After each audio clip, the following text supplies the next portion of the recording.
You are also another mother. তুমি আমার আরেক মা। এক মা পৃথিবীতে জন্ম দিয়েছে, আরেক মা দিয়েছে আশ্রয়।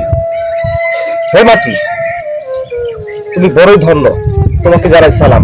কারণ তোমাকে দিয়ে আমার তৈরি, তোমাকে দিয়ে আল্লাহ পাক রব্বুল আলামিন আমাকে সৃষ্টি করেছে। কিন্তু তোমার ভিতরে যে বৈশিষ্ট্য আছে মাটি, সেই বৈশিষ্ট্যটা আমার ভিতরে নেই।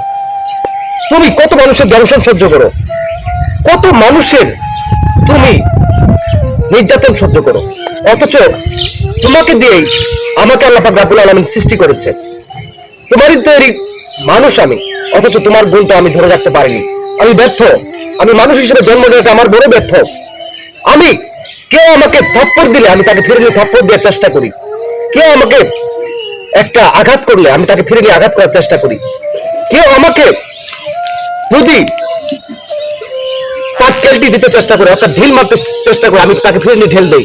অথচ তুমি মাটি, কিরকম ধৈর্যশীল, তুমি মানুষের কত দংশন, কত জীবজন্তুর দংশন তুমি সহ্য করো, অথচ তোমার তৈরি মানুষ হয়ে আমি তোমার গুণটা ধরে রাখতে পারলাম না। আমি বড় ব্যর্থ, আমি বড় ব্যর্থ মাটি। একটা কথা জেনে রাখো মাটি, তুমি আমার মায়ের মতো, তোমাকে জানাই সালাম, কনগ্রাচুলেশন মাটি। একদিন তোমার ভিতরে আমাকে চলে যেতে হবে। সেই দিন তুমি আমাকে প্রশ্ন করবে যে তুই আমার তৈরি হয়ে আমার হক আদায় করতে পারিসনি, আমার বৈশিষ্ট্য তুই গ্রহণ করতে পারিসনি।